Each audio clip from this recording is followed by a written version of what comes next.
Hi, good morning, Sec 2 Broadrick students, history students. I'm Mr. Seow, and welcome to your third and hopefully final video lesson on comparison, the comparison skill. You should have this worksheet with you.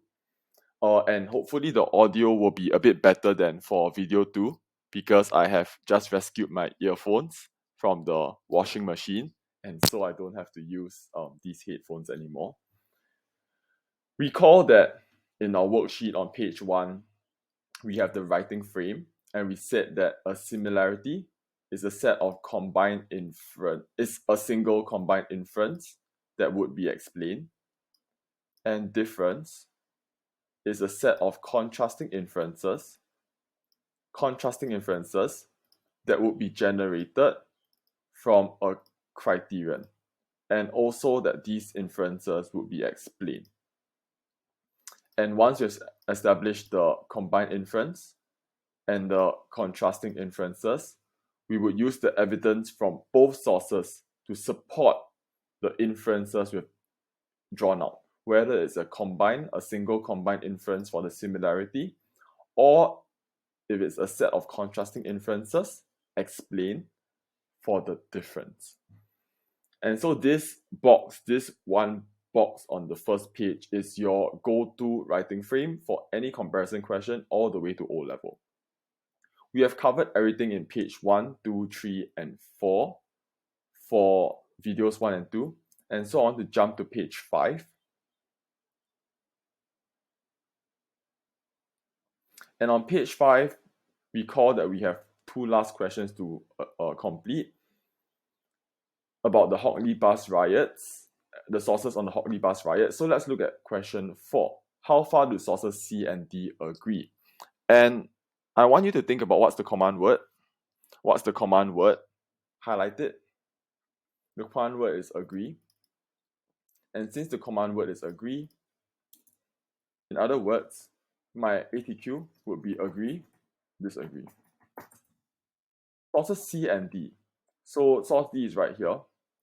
Let me just park it here so we can look at it. And source C is the really long source by the American field agent, written in 1955.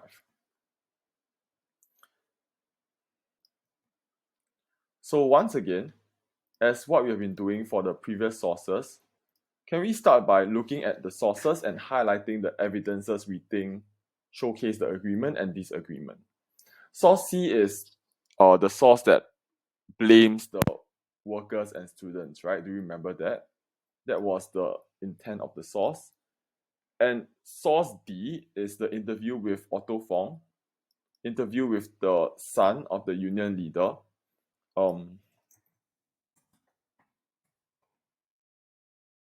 Please add this to the provenance for source D. The interview was published in 2014. I know this because if you look at the acknowledgements, it's here, 2014, right? So we remember that Otto Fong is the son of the union leader Fong Swee-Swan, and Fong Swee-Swan, if you know your Hockley bus riot context, historical context, Fong Swee-Swan is one of the sort of union leaders organizing strikes and riots in this period. And so you would expect Otto Fong to be very sympathetic to the striking workers because his dad is the leader of all of them. And in fact, indeed, Otto Fong is saying, people don't strike for nothing. The workers had a just and reasonable and fair, motivation and cause. They were doing something that they felt was right. And in fact, the workers told the government, stop being so violent, and the government and the police and the law enforcement agencies, they were the violent ones. So these sources are very different in their nature, very different in what they're saying. Source C is saying the blame is held by the workers and students. They are creating this sense of anger and frustration against the police. Whereas source D says, no, the police are the ones that refuse to listen. So the difference, I think, just runs out at you.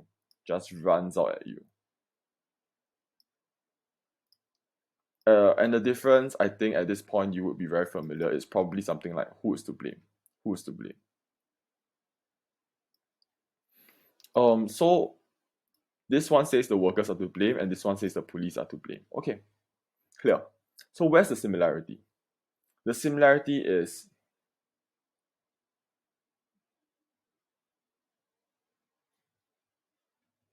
oh wow. So this line it says the police are really good. This line says the police are not so good. And where's the similarity? The similarity is I think maybe we can do a very clear similarity is that there were many people who were hurt and injured and killed in the riots. I'm not going to use the word killed, injured because and death because these are in the source. I'm going to use my own words. So what does that look like? Let's jump to similarity first. Similarity is always easier to do.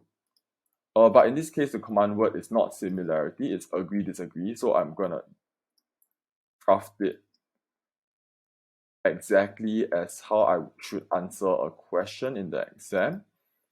Right? I start with sources, C and D, agree, ATQ to the command word agree in telling me that the Hockney bus riots involved violence and led to many people being hurt and losing their lives. This is evident for C.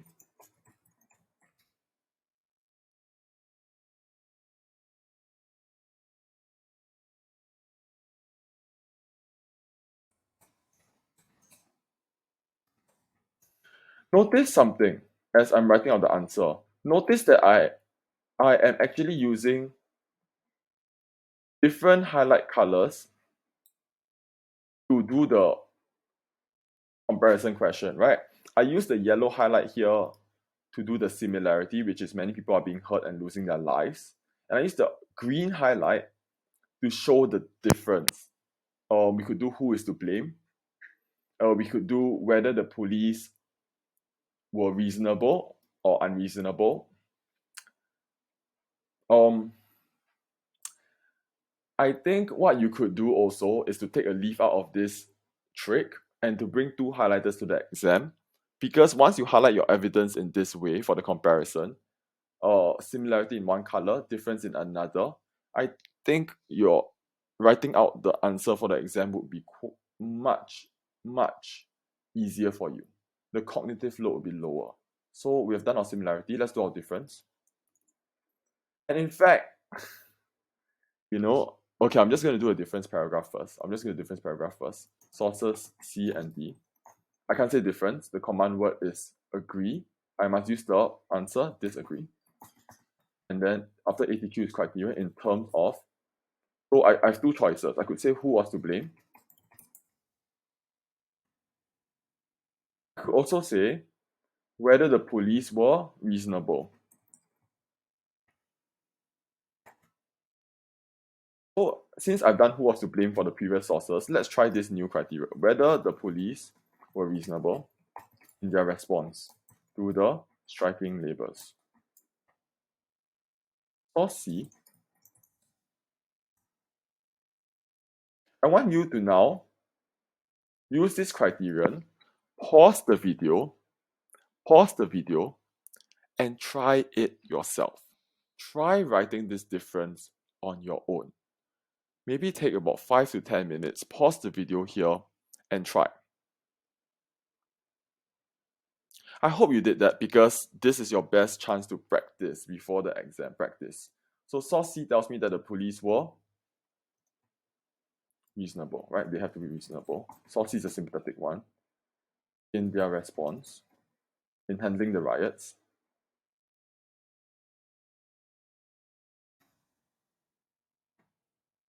Because they will use police use proportionate force and tried not to maim and slay the striking laborers. But I know this because of this. Tried to avoid using live bullets. So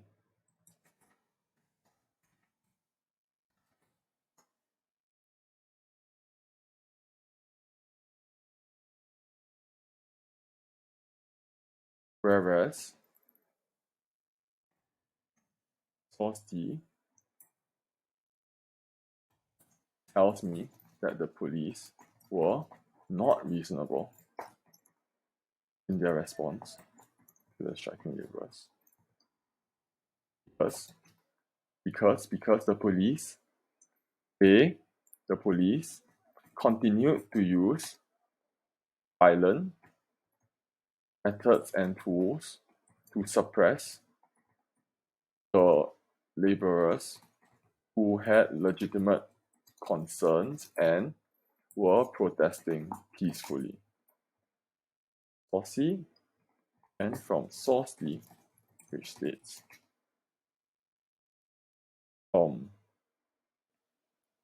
people do not strike for nothing.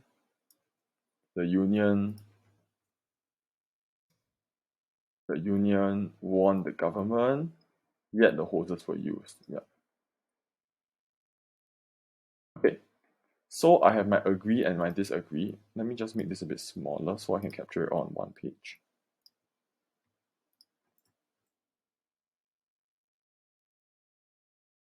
Oh no, I still can't capture it on one page.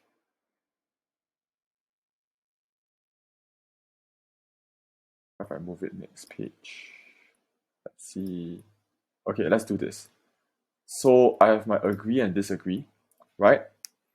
You can pause and take a look at this answer. Read it for yourself. See if it makes sense.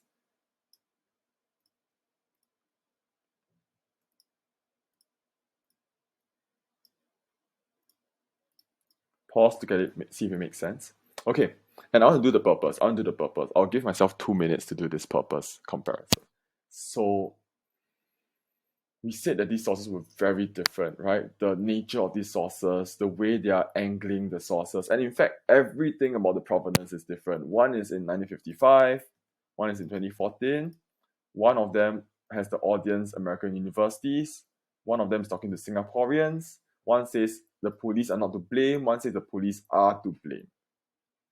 So clearly, this is a difference in purpose. Very, very clear. So let's do it.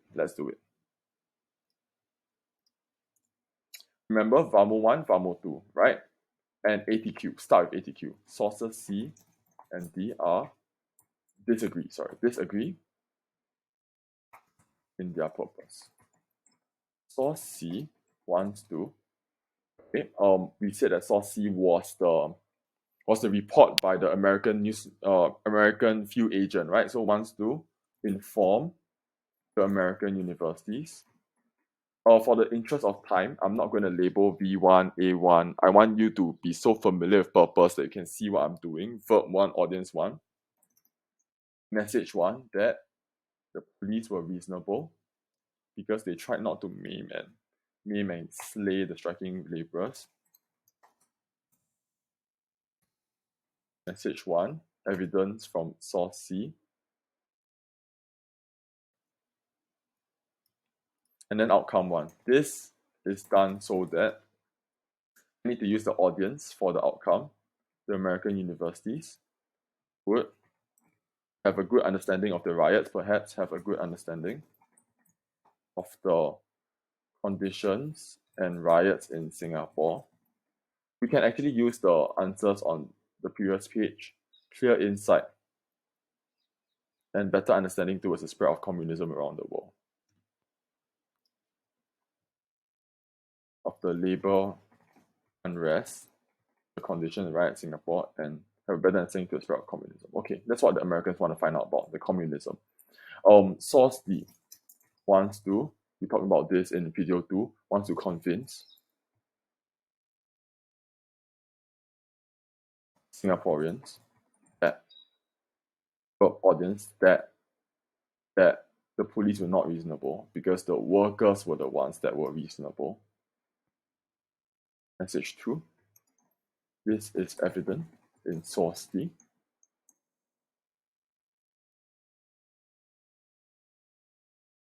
From source D, which states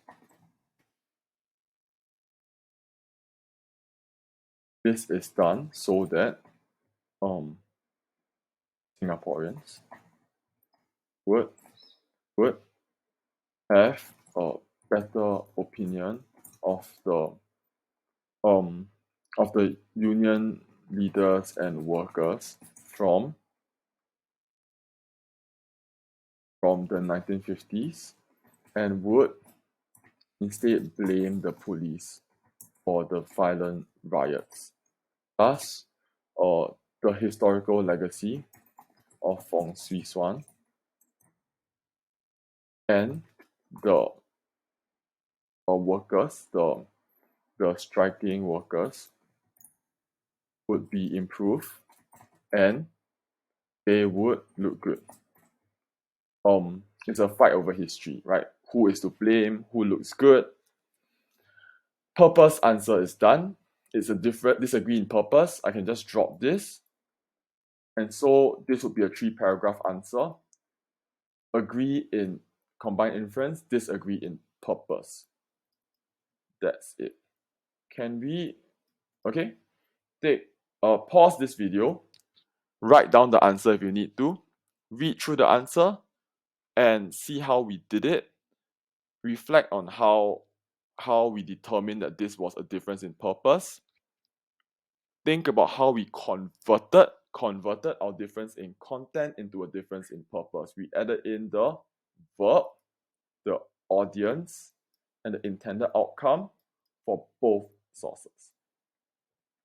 And then I move on to the last question. How different are sources D and E? So, how different are sources D and E? I'm gonna pop source D down here again.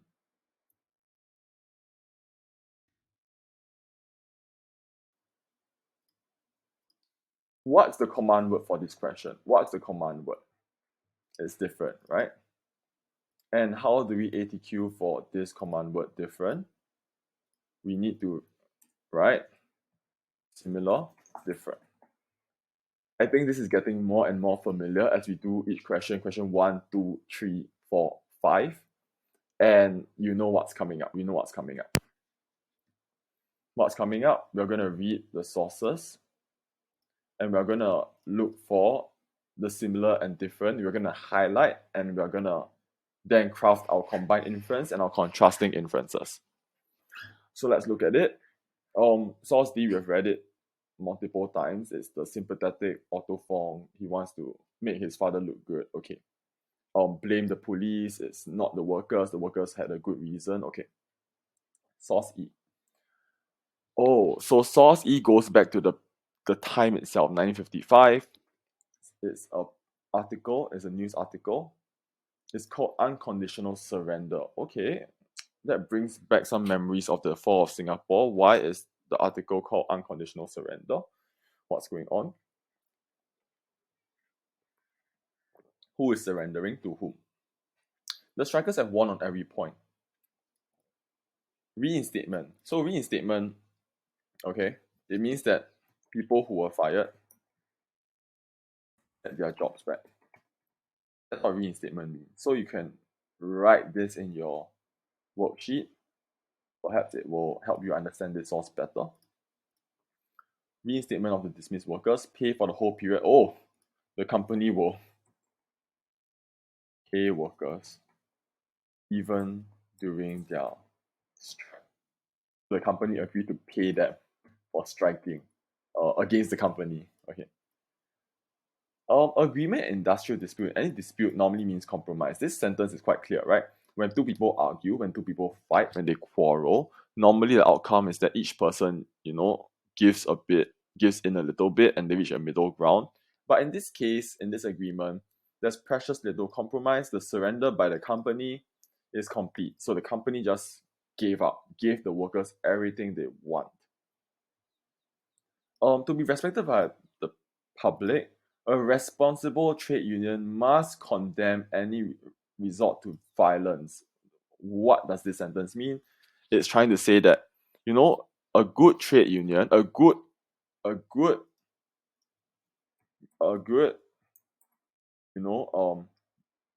organization of workers fighting for workers' rights. That's what a trade union is, right? A good one.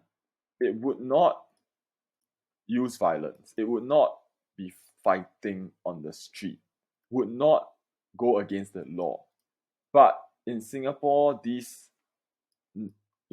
methods, these approaches that were against the law, condone means were approved of, and so Singapore pay a heavy price. This article is very critical. It's very critical, right? It is criticizing the unions, criticizing the workers. That's what it's doing. That's what it's doing.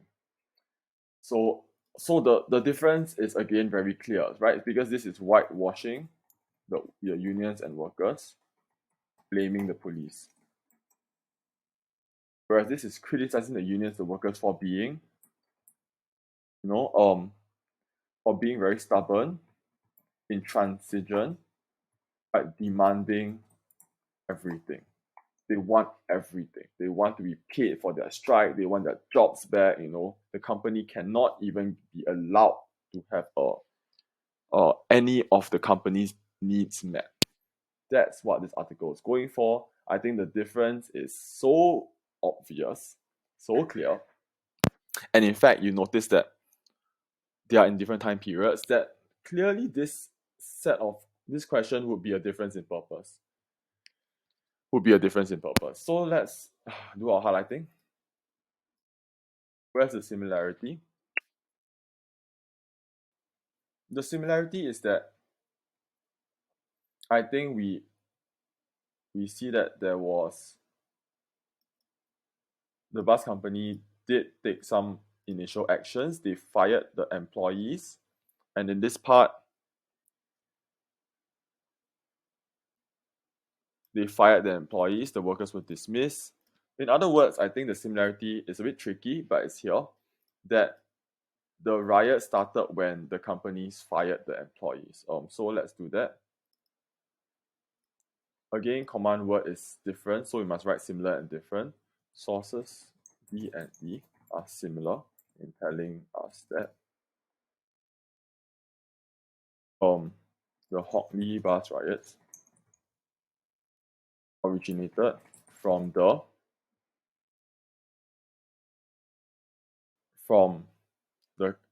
company's act of removing workers, their unionized workers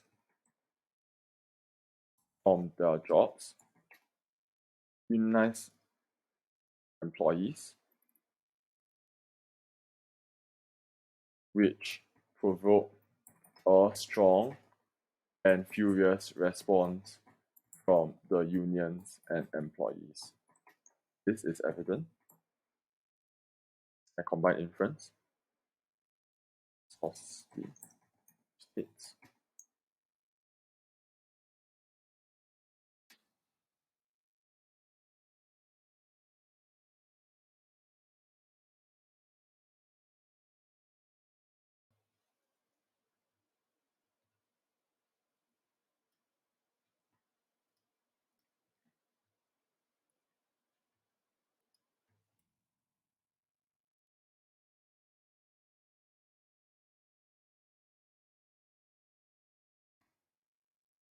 I think this part is quite clear. People go on strike. The dismissed workers must be reinstated. So look at the evidence. It shows that this whole dispute was exacerbated by this act of being fired, of being dismissed, in other words, of being removed from your job. Okay. Sources D and E, I've done similarity, let's do different. Sources D and E are different in terms of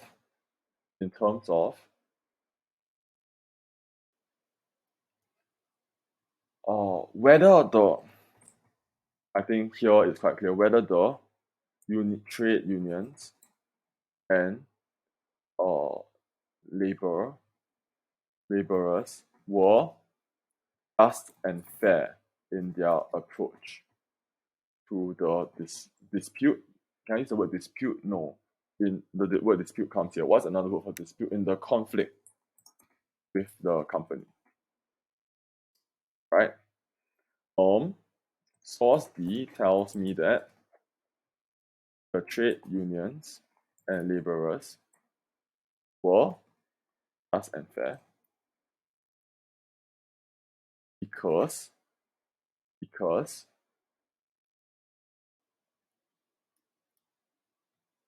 because they did not strike for nothing. Other bus companies could do it. Why couldn't the Hockney Bus Company do it? Okay. Um, and here violence, here precious little compromise. Okay.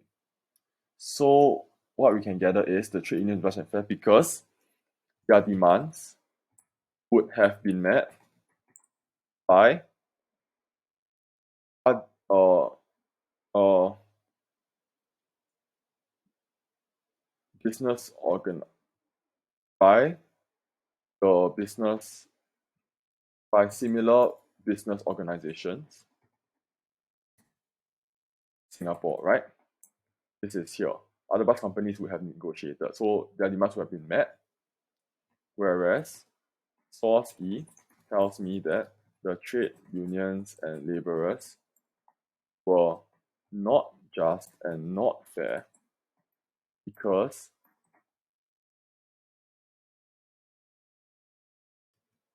because because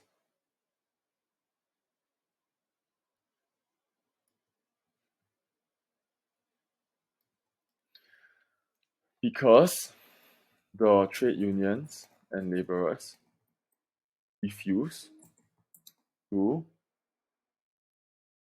refuse to give any concessions, refuse to compromise, and instead use harsh and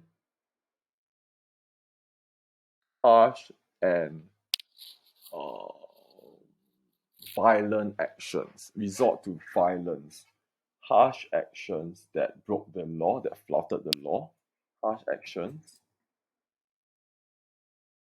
harsh and injurious actions that flouted the laws in order to achieve their selfish goals. Wow, great, great. Okay, so this is evident. Source D states, and from source E, which states precious little compromise. Right, so that's no concessions. Or resort to violence, illegal methods, and source D was the other companies would have done it. So let's look at this answer.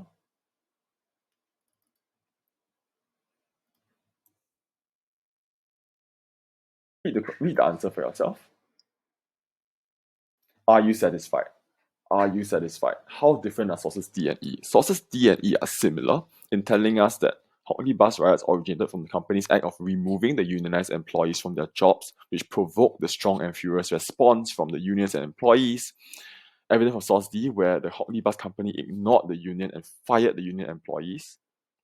Oh, not very satisfied, right? Unions employees is directly in source D. So removing laborers who were part of um you know labor organizations. Okay, let's do that. Strikers have won a very point business workers. Okay, clear. Sources D and E are different in terms of whether the trade unions and laborers were just and fair. Were they fair? Source D says, yeah, they were really fair because their demands will be met by other business organizations because other bus companies would have been negotiating, just not Hockney. So what's wrong with this company? Whereas Source E says the trade unions and laborers were not just, not fair because they refused to budge an inch, refused to give any ground, refused to provide any concessions. Instead, used harsh and injurious actions that flouted the laws in order to achieve their selfish goals. Little compromise, resort to violence, illegal methods have been condoned. Okay. So we are satisfied, right? This is a very clear, very airtight comparison. I have similarity, I have difference. Let's do purpose. These two are such different sources, right? One is 2014, whitewashing the union's legacy. This is 1955. The audience is the same. It's Singaporeans, but the ideas, the intended outcome, and the context are so different. We know it's a difference in purpose. So let's do it. Let's do it.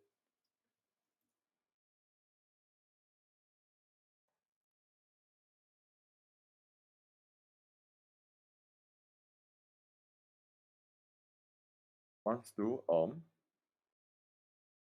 to convince Singaporeans that, in fact, I even do this. Then it's very clear. Present-day Singaporeans that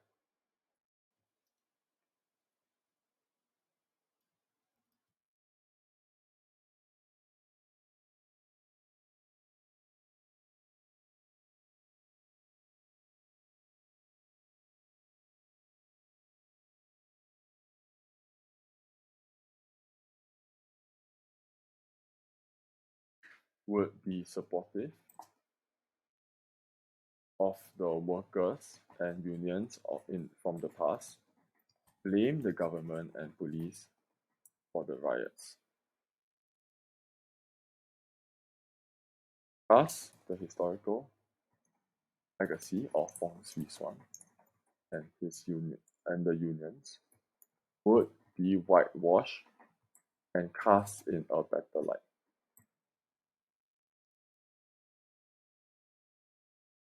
Clause E wants to convince Singaporeans of the past that trade unions were not just and not fair. Evident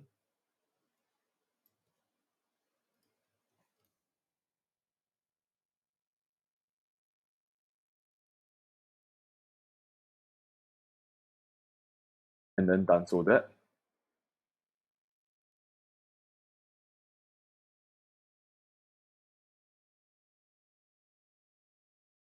Singaporeans in the 1950s, at the time of the riots,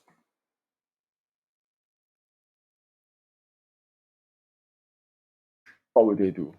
Having read this on 16 May, just 4 days after the riots, right? 4 days.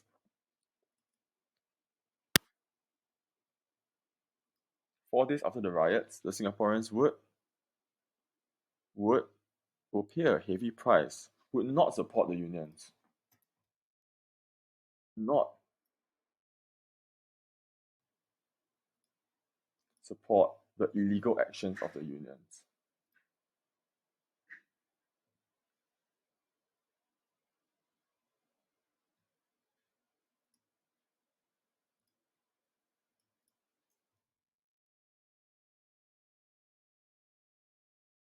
And instead work to fight against the unfair terms being imposed by the workers and the unions on the company. Thus, the Singaporeans would protect their laws and the order of the country and prevent future such unrest and incidents from emerging to threaten the safety of people and the integrity of the laws and public order of society. This writer living in 1955 is very worried that this incident, the Hock Lee bus strike, this incident, the unconditional surrender by the company, will encourage other workers to also strike, also cause a riot. And where is the end to the mayhem? Where is the end to the mayhem? So this writer is telling people, look, we can't accept this. This is completely horrid. This is terrible. We need to tell everyone, send a message that we can't allow illegal methods, we can't allow violence, and we can't allow the workers and the strikers to just completely stomp over the company like that. Because then all the other workers and all the other unions, it might be the food and beverage industry, it might be the railway industry, it might be the service industry, they're all just going to think, use violence and use riots to get what they want. And what will society turn into if you send that message? So this outcome is completely unacceptable to the person writing this editorial in May 1955.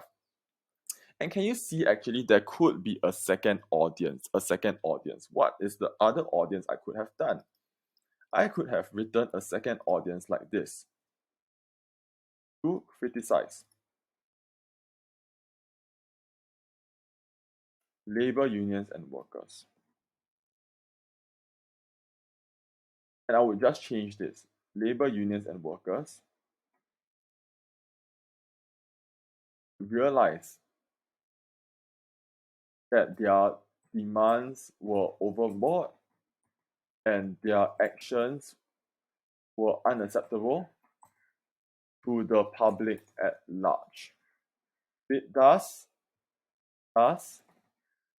labor unions and workers would be cautious for future conflicts and disagreements and not stoop to violence and illegal approaches which would enrage the public and destroy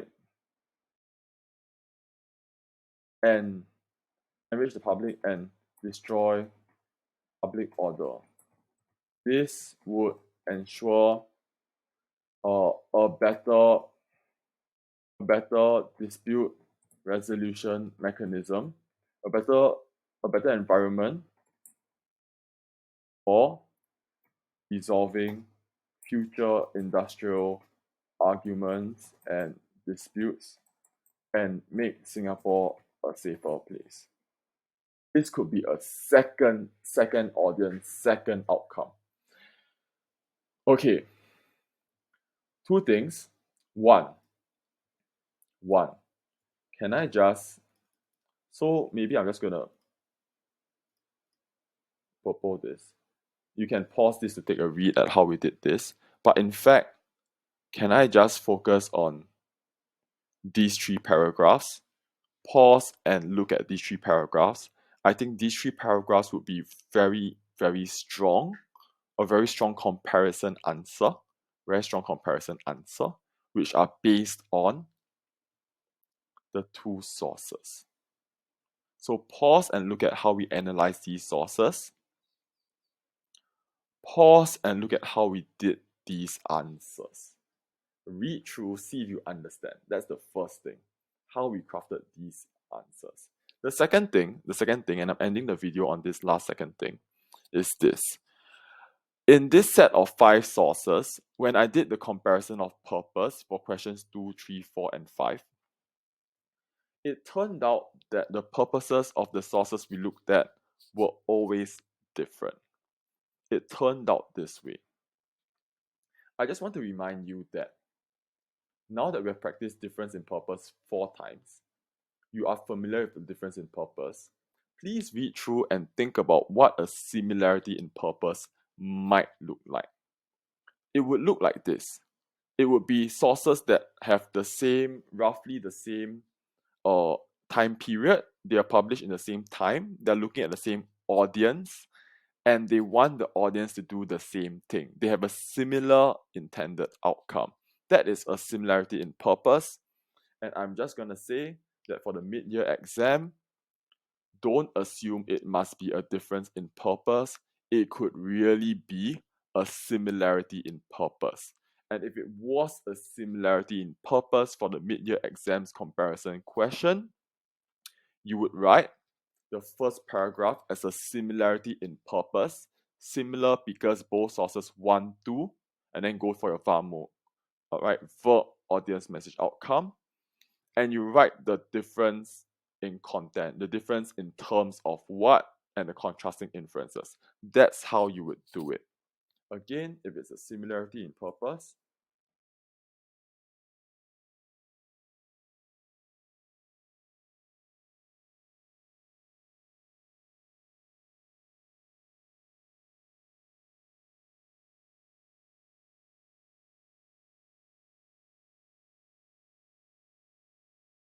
then you do a sources D and E are.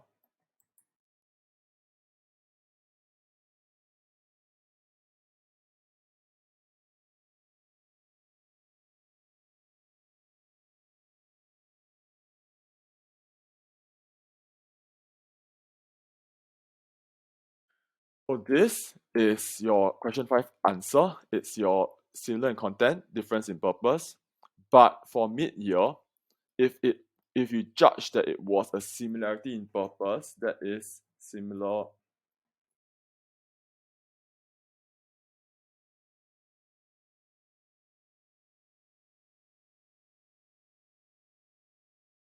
right? Then you would write it this way. That is what I want to share with you. Okay. With this, I wrap up part 3 of the comparison video series. I've finished this entire worksheet. Make sure to write all your answers on foolscap, practice, and I hope you will be ready when mid-year exam hits you. Okay, thank you, Sec 2 History students.